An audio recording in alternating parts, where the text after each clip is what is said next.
You know, when people talk about Elvis and Priscilla, they talk about the romance, the heartbreak, the fame, but they rarely talk about the promise, the one vow Elvis made in private, the one he kept until his final breath. And tonight, I'm going to tell you that untold story. But before we begin, if you love these hidden memories from the past, take a second to like this video and subscribe. It helps keep these stories alive, especially for those of us who still remember the world Elvis lived in.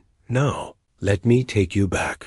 It was late 1972. Elvis and Priscilla were separated. The papers weren't finalized yet, but the marriage was already done, in every way, except on paper. Friends said Elvis looked different during that time, quieter, softer, almost humbled in a way fame rarely allowed him to be. One evening, Elvis asked Priscilla to meet him at Graceland. No crowd, no lawyers, just the two of them sitting in the jungle room with the lamps turned low and the smell of old cedar drifting in the air. They talked for hours, not as husband and wife, but as two people who had raised a child and shared a life and were now trying to figure out how to walk away without hurting each other more.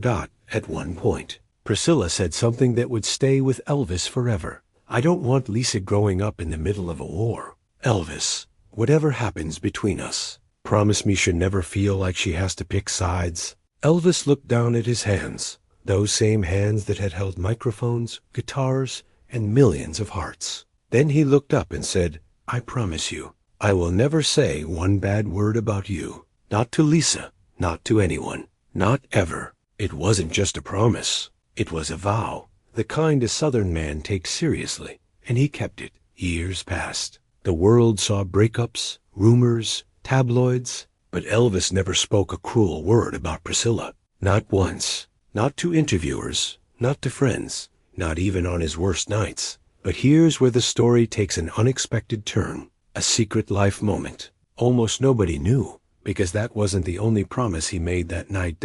About halfway through their conversation, Priscilla admitted something she had kept quiet even from her closest friends. "Elvis, I don't want you to feel alone. You're not built for loneliness. But please, don't let the wrong people close to you. Promise me you'll let good people guide you." Elvis hesitated. He had grown suspicious of the world. Managers, doctors, promoters, users. Too many people wanted a piece of him. But he nodded. "I promise. I'll be careful. I'll let the right ones stay close." But as the years went on, that second promise, the one about protecting himself, became the hardest for him to keep.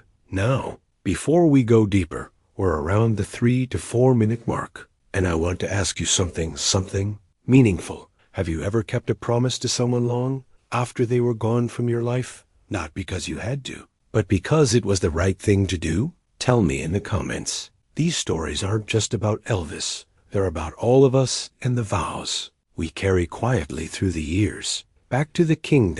In 1974, during a night of exhaustion and frustration, a friend tried to provoke Elvis into criticizing Priscilla. Elvis just shook his head and said, "She's the mother of my child. That's all that needs to be said."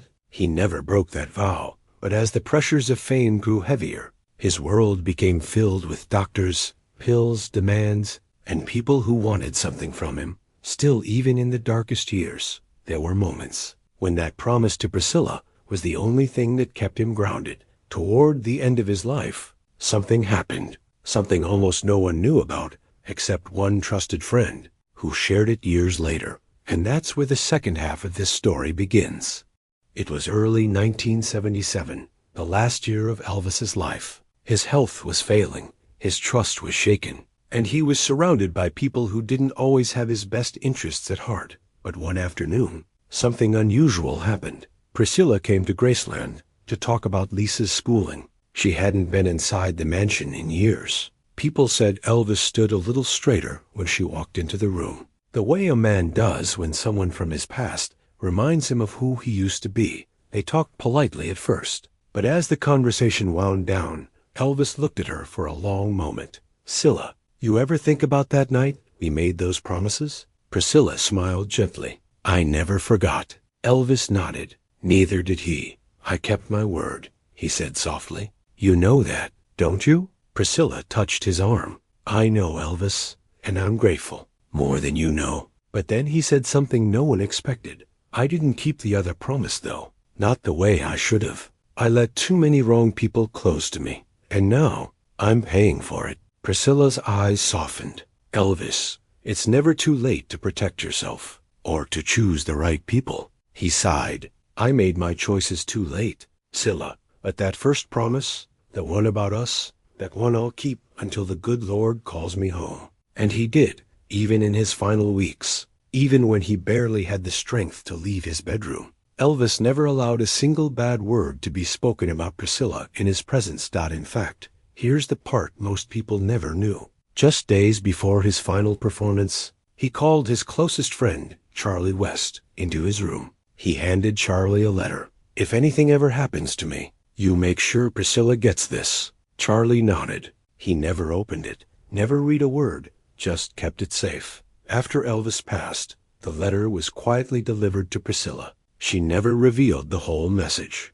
but she did share one line in an interview decades later. It read, I kept my promise. Priscilla, I never let Lisa see anything but love. And then she said something that made even the interviewer tear up. He may not have been the perfect husband, but he was a man of his word. That was Elvis's final gift. Not a song, not a performance, not a legacy, a promise, a vow kept through heartbreak, through fame, through mistakes, through the darkest years of his life, and in a world full of broken promises and fading loyalties. That might be the greatest thing a man can leave behind, if you believe. Elvis still deserves to be remembered, not just as the king, but as a man who loved deeply and kept his word. Go ahead and like this video, subscribe, and tell me in the comments, what's one promise you kept in your life that still means something to you today? I'd love to hear your stories.